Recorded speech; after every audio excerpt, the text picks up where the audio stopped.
Assalamu alaikum wa rahmatullahi wa barakatuh. Welcome back.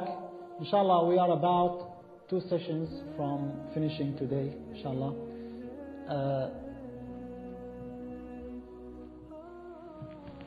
Before we begin with this important stage, which is the fall of Baghdad, let's review quickly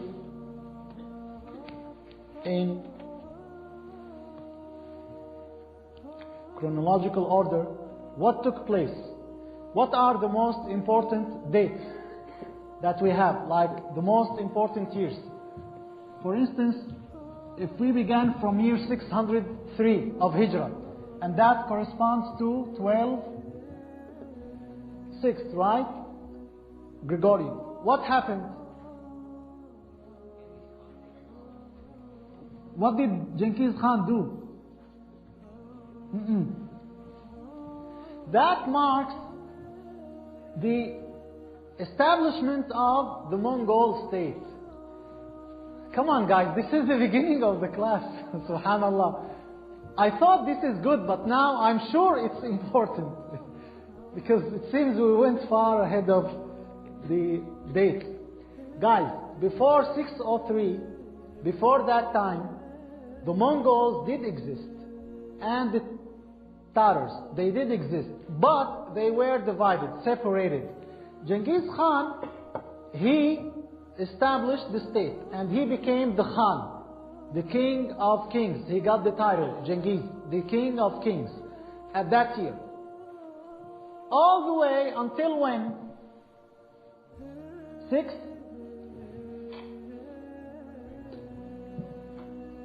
22, 23, 24, what? Okay. Who took over after Genghis Khan? Okay, Tai. Okay, now, between those years, 603 and 624, there are very important incidents. Like what? If I ask you, like, give me 3 most important incidents.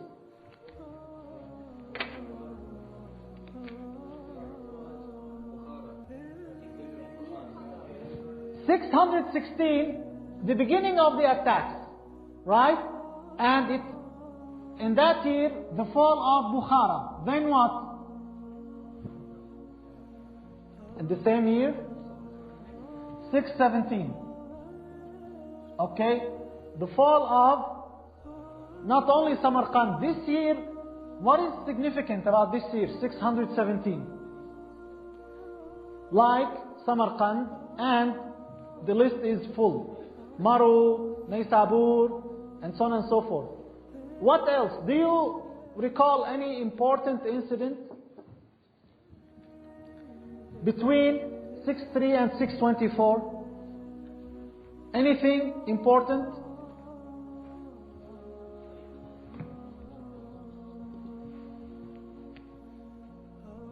The Khalifa. Which one? Abu al-Abbas. An-Nasir li Dinillah. That's his name. Okay? He ruled from year 575 until 622. In that same year, what happened also? The other Khalifa, his son, Abu Nasr. His name is Abu Nasr. From year, it's actually the same year. Okay? No. He ruled for 9 months only. No problem. Next we have Al-Mustansir. From year 622 until when? 640. And then from 640 we have Al-Mustasim until 656. Okay? These are few dates.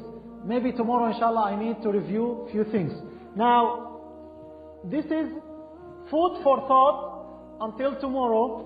Something that I skipped over because it's not that important. If you feel the need, we can discuss it tomorrow, inshallah. Remember this, the 3 B's. 3 B's. Bijou, Batu, and Baydar. Okay? Who are they? Exactly. They are Tartars generals. Biju, Batu, and Baydar. They were in charge of invading Europe. Okay? They were in charge of invading Europe. Yes.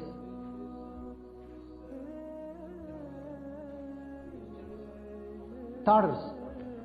They are Tartars. Biju, Batu, and Baydar. And each one of them has significance. We will talk about them inshallah, especially Batu. Biju is mentioned quickly in the slides, in your notes. Biju was approached by the Crusaders to sign agreements for help to destroy the Khilafah, yarhamukallah. Biju, but he declined. Because at that time, Okitai was the Khan. He said, I have no authorization. You have to go to the Khan, Okitai. And Okitai, as I told you, he was very frank, very straightforward. He told them, I don't need you, you need me. I am the ruler, you are the followers. You agree on that, that's fine. They did not agree. That was a new language to them. But he was frank. I am the sole power in the world. So, Baydar was also a leader. Now, before we begin the final review, we're talking now about the year 649. Okay, who is the ruler? The Khan of the terror. Menko. He had 3 leaders again. Ariq Buqa and Kubilai.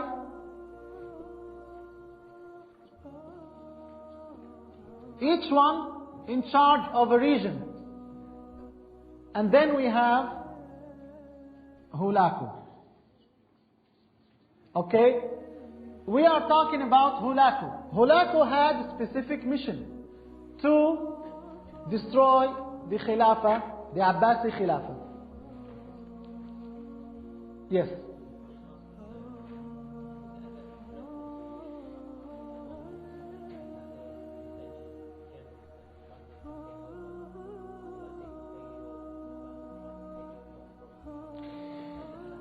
We talked at the beginning, if you remember, about the unique characteristics of the Mongols. And one of these characteristics were that they had very strict, disciplined system that prevented this kind of actions. It did not eliminate it totally. Actually, a result of some dispute was the internal war that took place later with Baraka, who accepted Islam. We will talk about that tomorrow. But nobody tried to go against the Khan, the great Khan. That was not easy at all. They had strict, disciplined system. Yes, Omar.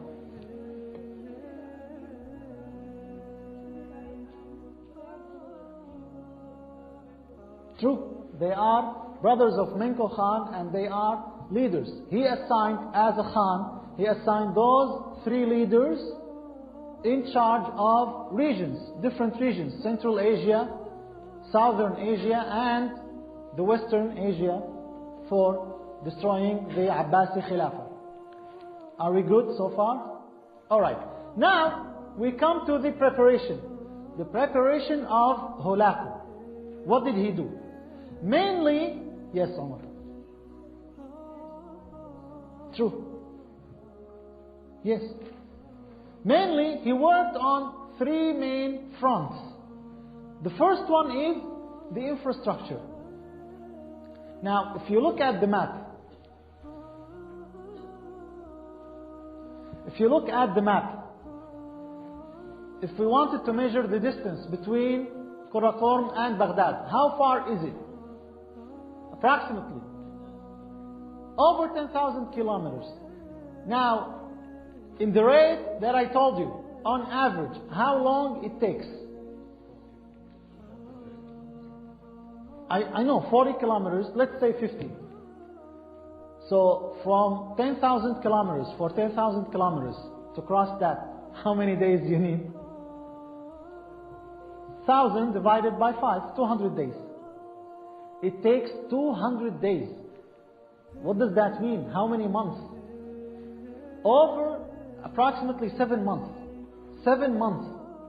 That changes the balance in battles. So it's not wise, it's very unwise to involve yourself in a battle that your back is not protected.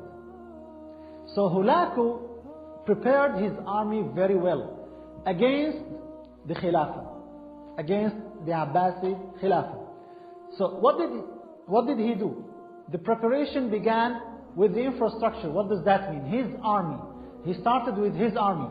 That long road, if it was cut off and he was in the middle and reinforcements came to the Muslims, he will be defeated. He did not take any chance. So what did he do? All the roads were dedicated, certain roads were dedicated for the military only. Only for the military. So these roads are quick shortcuts. Only for the military. This is like almost impossible mission. From Qurakom to Baghdad, he did that. Over any river, and if you see the map, at least we have 5 rivers. At least, they are more than that. If you look at the rivers in Afghanistan, in Pakistan, in Uzbekistan, there are rivers. On all these rivers, he placed bridges. So the army can access those roads quickly. So there is no interruption.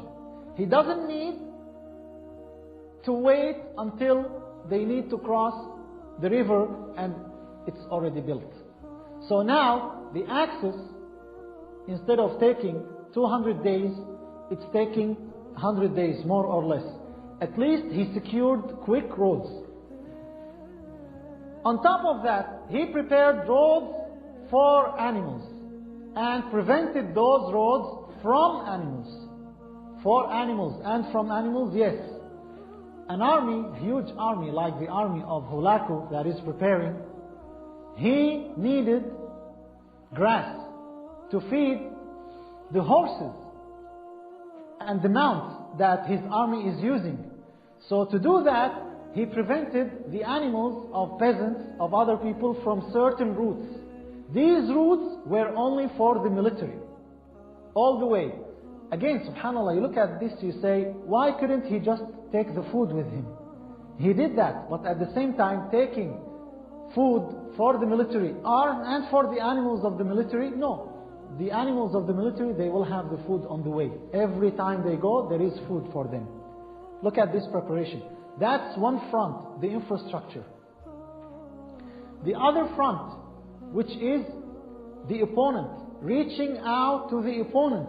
He is attacking Al-Khilafah Al-Abbasiyya, the Abbasids. He had ties from within the Khilafah itself. He reached the second man, the minister of the Khalifa. In our time, actually, he is more like the prime minister. His name was Mu'ayyid ad-Din. You know what is Mu'ayyid ad-Din? The supporter of the religion. Something wrong with the names. In that era, something wrong with the names. Mu'ayyid ad-Din ibn al-Alqami. And that is correct. The second name is correct. You know the Alqam? Alqam in Arabic is very, very bitter plant that only grows in the desert. That's the first time this name is true. But his first name, Mu'ayyid ad-Din, he was Rafidi, from the Rafida. Now, it's not his fault. It's the fault of the Khalifa who ruled from year 64 until year 656. From year 642, this man was the prime minister. For how long? 14 years. Mu'ayyid ad-Din ibn al-Alqami. He was from the Rafida. Now, we don't say the Shia. Why? What is the difference between Shia and Rafida? Shia, the ones who prefer Ali radiallahu anh over Abu Bakr and Umar. That's it. Rafida, the ones who reject Abu Bakr and Umar totally. They don't even consider them from the companions. They don't consider them worthy. That's the Rafida. Of course, Shia nowadays per se are very few. They exist in small parts in Yemen, like the Zaydiyya, for instance. Zaydiyya, the followers of Zayd ibn Ali, Zayn al-Abidin, Ali ibn Hussein, rahimahullah. Hussein, radiallahu anh, the son of Ali ibn Abi Talib. His son, Zayn al-Abidin, Zayd, there are followers of Zayd called Zaydiyya. They are a small group in Yemen. The only difference between them and Ahl Sunnah is that they prefer Ali radiallahu anh over Abu Bakr and Umar. That's it. They believe in Abu Bakr and Umar. But the Rafidah, now you are assigning this person in that position of authority. That's disastrous. This is disastrous. The Prophet ﷺ told us about the signs of the final hour. One of them is that the people who are unfit, they will undertake the positions of authority when they are not fit. وَأَن تُوَسَّدَ الْأَمَانَ لِغَيْرِ أَهْلِهَا. People who are fit, they are not given the position.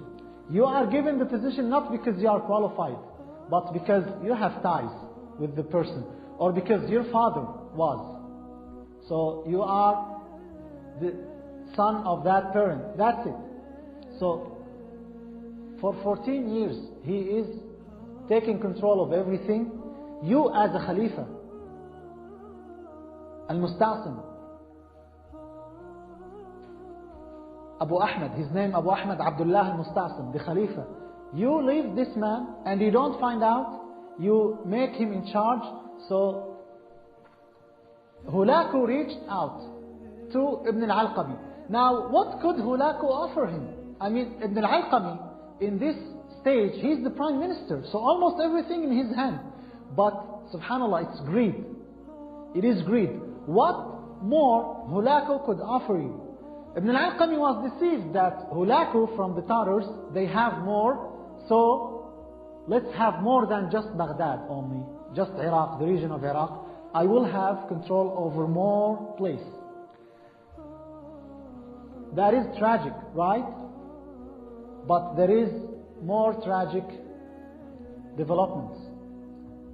Hulaku reached also to Badruddin Lu'lu. Badruddin. What is the meaning of Badruddin? Badr, the moon when it's full, that's the Badr. The moon of the religion. Lu'lu, pearl. This man was the ruler of Al-Mosul. You know what is Al-Mosul? North of Iraq. So Hulaku, when he is coming, he is descending to Baghdad, not directly, there is the strip. So he is going there from the north, from Al-Mosul. That's a Muslim land in Iraq. Badruddin Lu'lu offered battalion. Group of Muslims with Hulaku besieging Baghdad. Besieging Baghdad. More tragic incident. Yusuf, An-Nasir li Dinillah. Yusuf, the supporter for the religion of Allah. Al-Ayyubi, grandson of Salah ad-Din. He sent his own son ahead of another battalion with Hulaku. I mean, no wonder Baghdad fell. Even without those Muslims, the Tatars' army was sufficient to break down the walls and to destroy Baghdad. But Hulaku had help from Muslims. How those Muslims, Badruddin Lu'lu, Yusuf, An-Nasir li Dinillah, Al-Ayyubi, how they justified helping Hulaku, I don't understand. I mean, no matter how you look at it, it's really hard to fathom that there could be such cooperation between some Muslims and the Tatars against Muslims. But this took place. Believe it or not, the son of Yusuf, An-Nasir li Dinillah, was one of the leaders of the army of Hulaku attacking Baghdad. So now we have the infrastructure. The army is very well prepared. Archers brought especially to penetrate over the walls, to go as far as they could in attacking Baghdad from outside the walls. Special tools and instruments to penetrate the walls, sharp instruments to attack Baghdad. All that was prepared. Reaching out, that's the second front, to the opponents. In this case, they are the Muslims. We have Ibn al-Alqami from within the state who knows all the secrets of the Khalifa. To other Muslims, Al-Mosul. And then finally we have the media and the rumors. Hulaku took advantage of that as well. And he had some incidents to his favor to make the Muslims believe that the Tatars will never be defeated. One example is that Hulaku heard about a caravan coming to Baghdad. One caravan. The financial estimate, the worth of that caravan was 600 dinars. 600,000 dinars. 600,000. Imagine that large sum for one caravan that was taken. He used the terrorism acts against the Muslims of Baghdad to terrify them. Now, the Muslims, in the eyes of the world, that they are against the law, outlaw. Hulaku is coming with the allies to make the Khalifa of Baghdad submit. Subhanallah. Now the Khalifa of Baghdad, he became the outlaw, not Hulaku, because Hulaku had the support of the world with him. He has the support even of some Muslims. So that worked for his favor. Hulaku did not leave anything for chance. We said Hulaku prepared for how many years? 5 years. From year 649 plus 5, that is 654, right? So Baghdad should fall in the late year 654 or in the year 655. But when did Baghdad fall? 656. Why? Hulaku did not leave anything for chance. Remember that strip? Even that strip, he did not want the Ismailiyah to attack him from the back. They are insignificant. They don't form any threat. But again, Hulaku did not want any chance for attack against him from the back. One entire year, 655, Hulaku was fighting the Ismailiyah until he eradicated them. Until he eradicated them. The Ismailiyah were gone. Nowadays, we have a small city in Syria, near Hama. It's known for many people from the Ismailiyah. And in Iraq, there is a few groups. And I think in Pakistan also, there is another group. And that's it. That's it. They don't have any systematic region or any place where they are ruling. Hulaku did that. So now, we are coming to the year 656, which is witnessing the fall of Baghdad. Now, a question has to rise.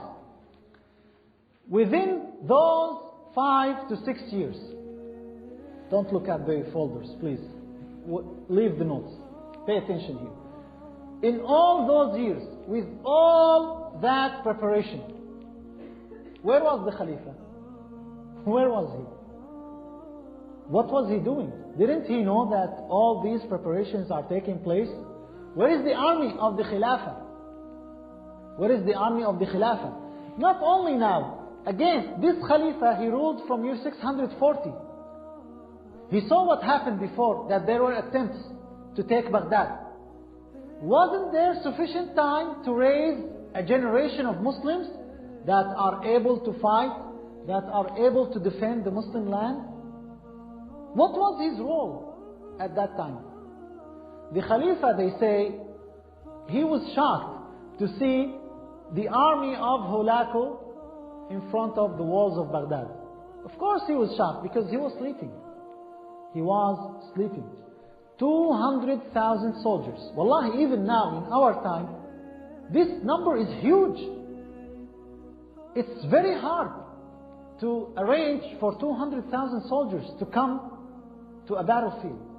But Hulaku was able to gather that. And remember, from those 200,000, there were Muslims.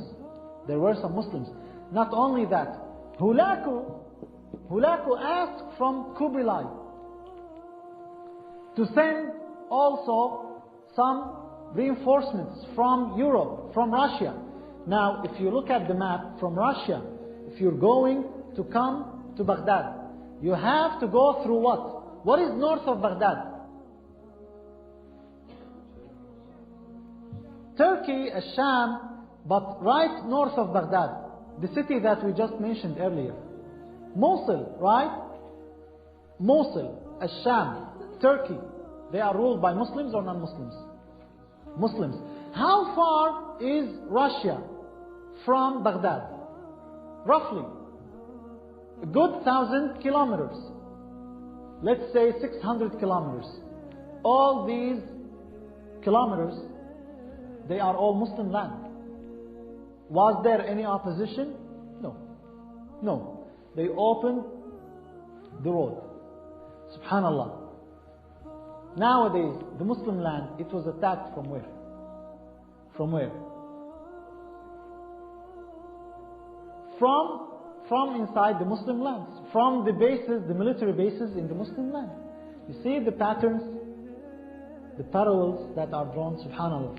So, where is the Khilafah? Where is the army of the Khalifa? He was asleep.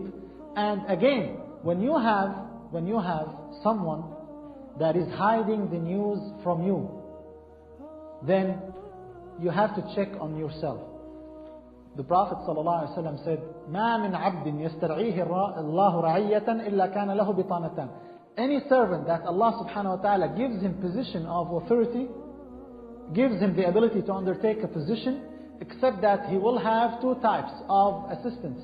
One that will advise him and give him good advice, and one that will give him ill advice. And that was the example of Ibn al-Alqami. Now, I don't want to blame Ibn al-Alqami only. Again, sometimes we put all the blame on one person. That is not right. There were many factors here.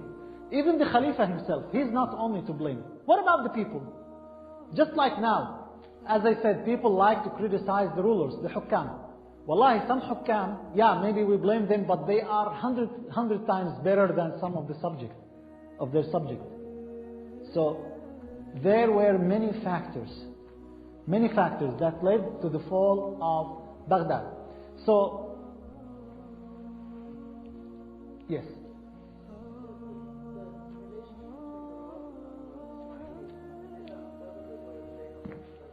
No. The Ismailis, they are very, very extreme Rafida. Which means they don't see anybody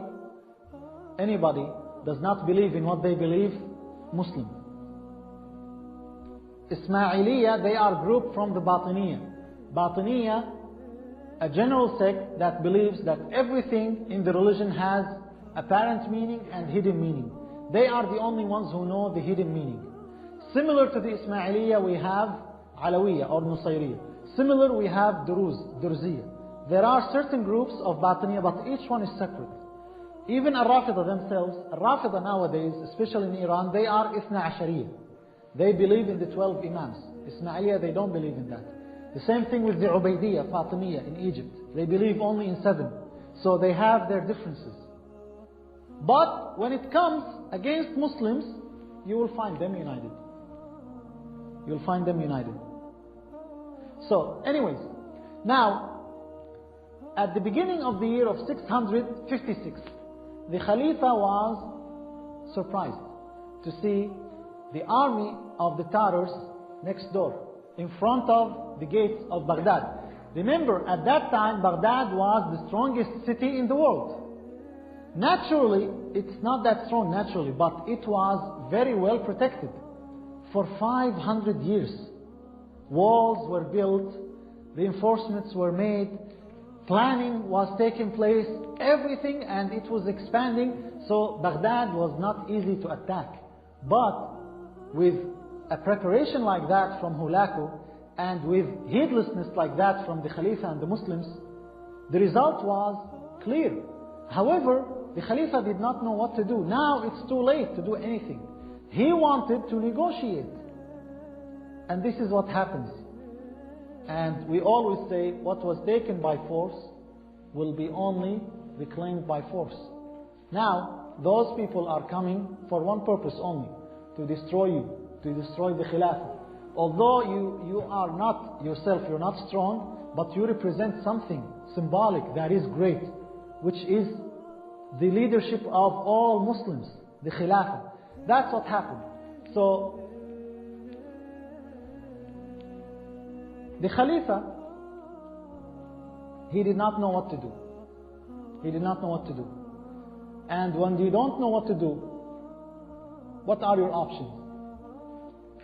When you don't know what to do, what are your options? Negotiate. You don't know whether you negotiate or no. He did not know what to do. He took advice. From who? Prime Minister. Prime Minister is already established the agreement with the Tatars. But the Khalifa, he wanted a solution. Now, some voices, and there will be always, this is the sunnah of Allah subhanahu wa ta'ala, always, no matter how evil the generation will be, you will find sincere people, you will find righteous people, no matter what they will be labeled, what they will be accused of, there will be people who will resist. There was resistance. 2 ministers from the Abbasi cabinet, the cabinet of the Abbasi Khalifa, they suggested that the only solution is jihad. What else do you need to declare jihad? They are surrounding you. All the roads are prepared for fighting. And now you don't know what to do. We have to go for jihad. Ibn al-Alqami suggested otherwise. He said, let's negotiate. Khalifa was skeptic. He did not know what to do. There are 2 ministers. There is one prime minister. He looked back at what happened before. So he said, maybe those 2 ministers are right. Let's give them a shot. So he told them, you want to do jihad? Go ahead. Go ahead. He left those 2 ministers go and declare jihad, and they took with them some group of the Muslims. They went outside. In less than 2 hours, they were all crushed and killed. Now, Ibn al-Alqami was telling him, see, I told you, we have to negotiate. So he told him, go ahead. And now, there is a delegation on behalf of the Muslim Khalifa going to Hulaku. That delegation is represented by 2 people on behalf of the Khalifa. One of them is Mu'ayyid al-Din ibn al-Alqami. The other one is the priest of the Christians in Baghdad. They are going to represent the Khilafah and negotiate with Hulaku. You're laughing, right? Do you know that similar to this something happened? Less than approximately 10 years ago. Every couple of years there is a conference for the foreign ministers of the Muslim nations. And in one conference, I actually forgot which foreign minister of one of the Muslim states. He said the time of prayer came and only me and one other person went to pray. All the foreign ministers of the Muslim nations, they don't pray. This is a fact that is taking place now. And it's called وزراء خارجية الدول الإسلامية, منظمة المؤتمر الإسلامي, the organization of the Muslim Conference, Muslim League. That's happening. We're laughing, but wallahi it is sad. This is taking place now. So anyways, this delegation went to Hulaku. Ibn al-Alqami and the priest. Ibn al-Alqami knows what's going on. He just went to save face, that's it, as a representative of the Khalifa. So these were the demands from Hulaku. It is demands. There were no negotiations. He told him 1, 2, 3, and in return, that's what you will get. First, you have to turn in troublemakers. That's a nice word to say it. In our time, we say the terrorists. You defend your land, you are a terrorist. There were 2 ministers, they fought, there has to be some people, I want them. You have to turn them in. Okay, what else? Again, how could Khalifa of Muslims justify that? It's very easy. I will give you the solution. For the sake of saving 2 million people, let's sacrifice 10. It's easy. I mean, what do you think of that? Jeopardize 2 million people for the sake of 10 people? No, turn them in. That's one thing. What else? The fortresses has to be destroyed. Why would you keep castles? Why? Just like what the people of Maru were told. Samarkand, the army, the 50,000. Do you remember the 50,000? They were told, turn in your weapons. There is no need. We will deliver you to any place you want. So now it's the same thing. Destroy the castles. We are the strongest nation. There is no need for that. Okay. So what? What else? You have to surrender. There is no opposition. There is peace talks, so I don't want any opposition.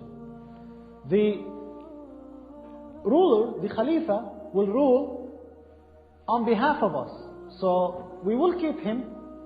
And subhanallah, Khalifa, who was a ruler for the Muslim Ummah, accepts to that offer that now he is ruling on behalf of the Tartars. He should prefer death over that, but he was okay with it. I am a ruler, even by name, I'm still a ruler. So he agreed to that, subhanallah. Wallahi, very, very similar terms. Isabella and Ferdinand in Al-Andalus with Abu Abdullah al-Saghir, Ibn al-Ahmar. Inshallah, in the class of Al-Andalus, you will see that these are very similar parallels.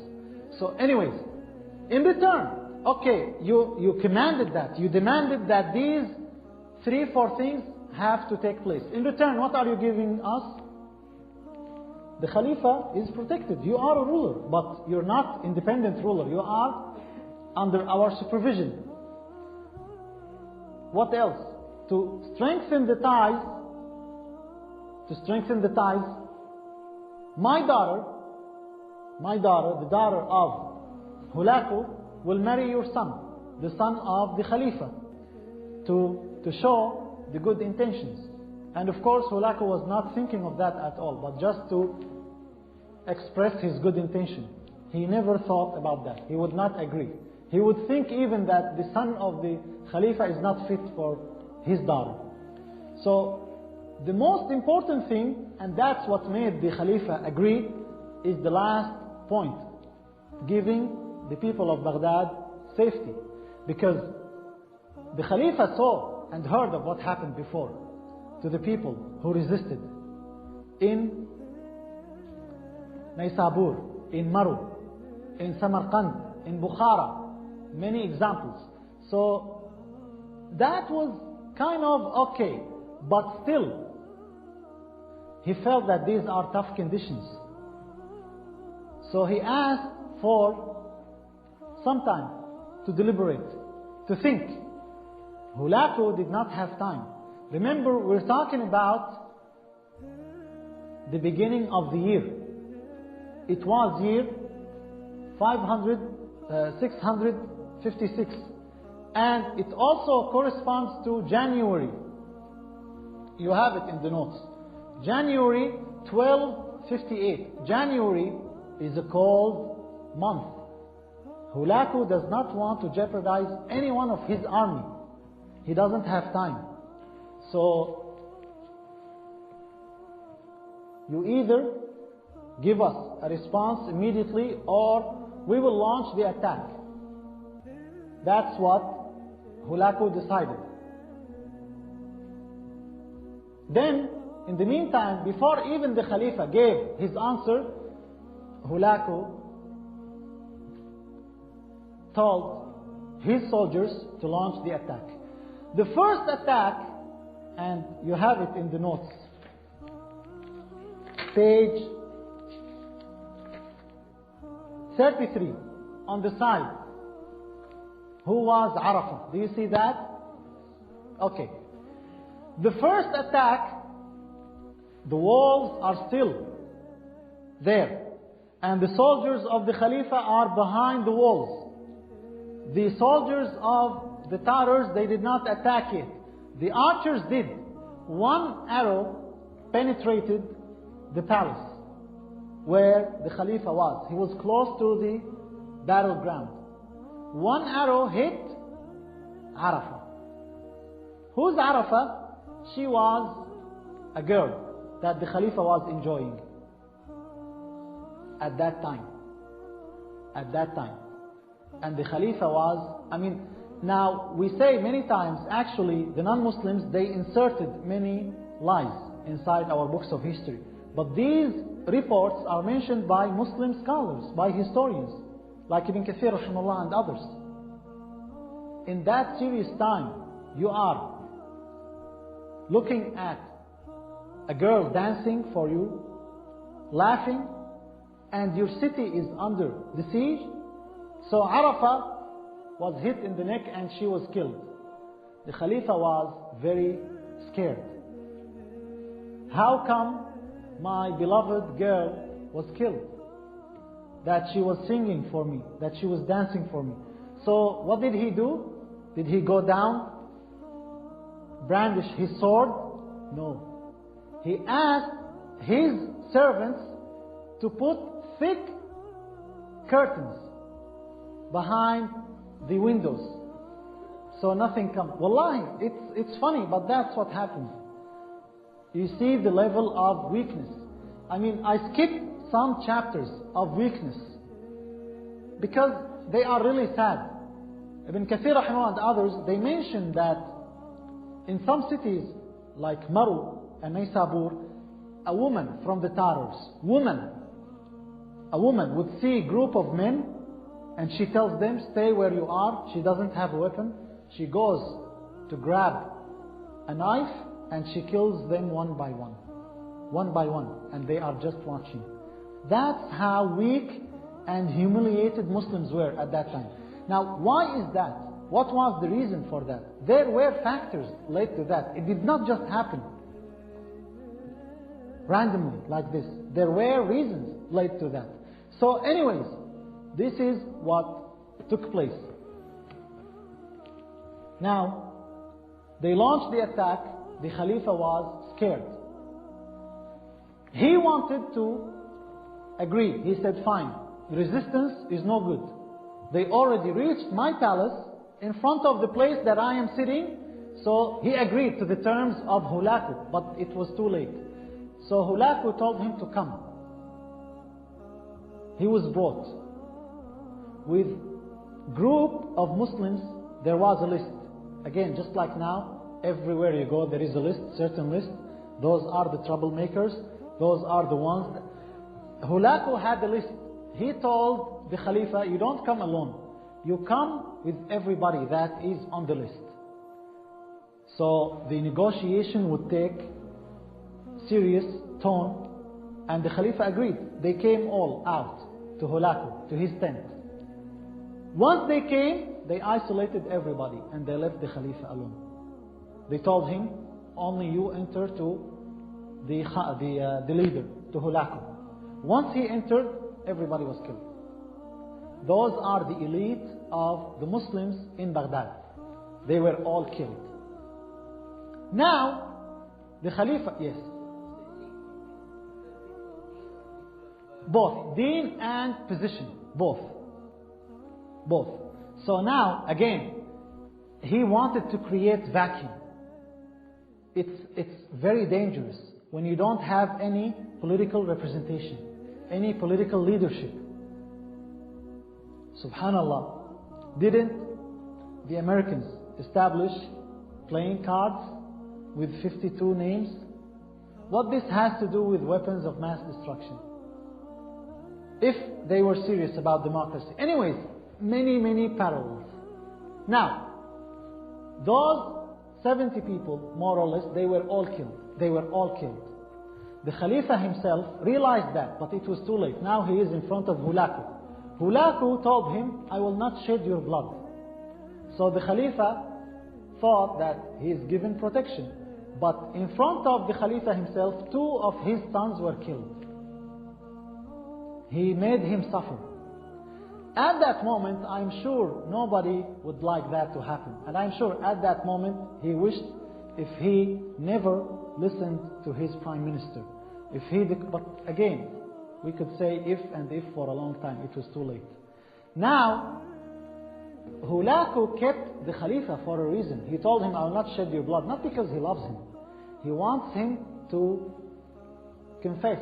Where are all the treasures of Baghdad? You are talking about a state that is one of the oldest and largest and richest states in the world. Give up all the treasures. And actually, eventually, Hulaku, after he took everything from the palace in Baghdad, he settled in Isfahan, in Iran. All the treasures were carried from Baghdad. Imagine if those treasures were spent on the preparation of Muslims.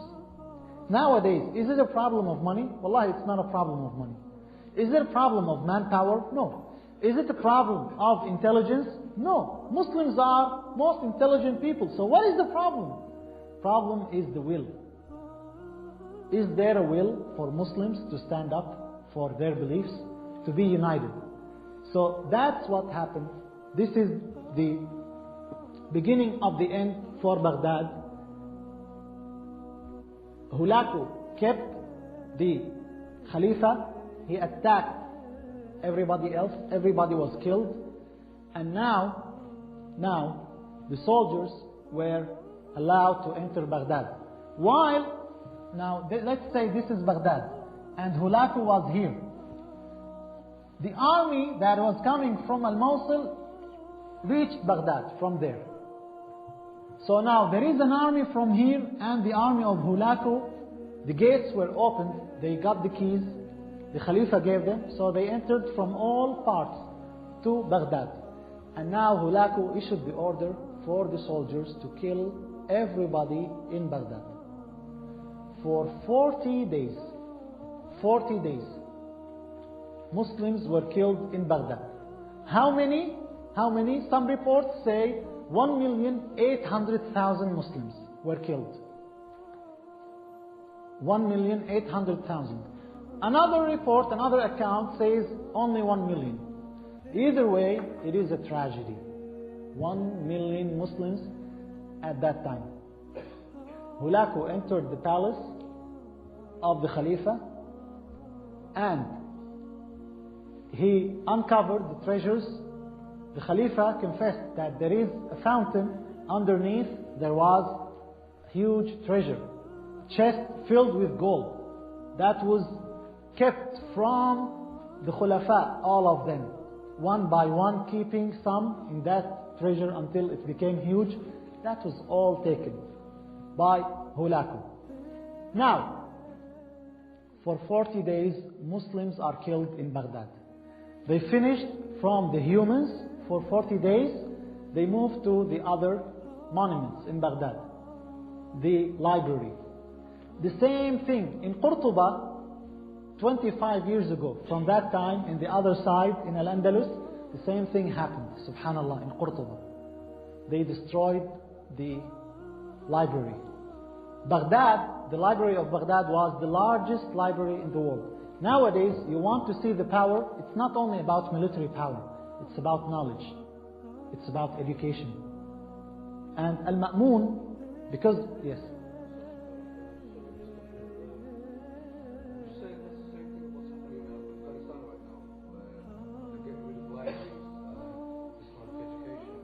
Not only Afghanistan, Baghdad.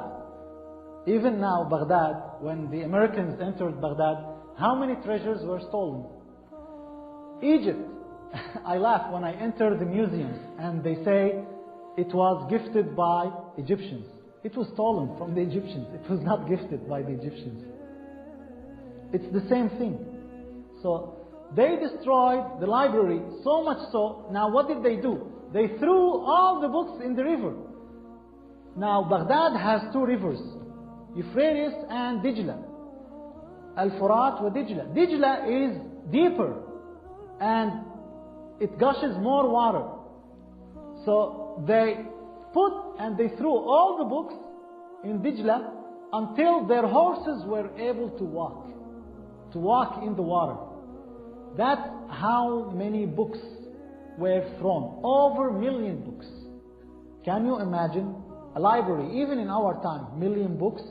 It was the largest library in the world. There is no accurate account of how many books were there, but it was huge. All of them were thrown. Again, why? Those people, they don't have any civilization. They have one purpose, the destruction.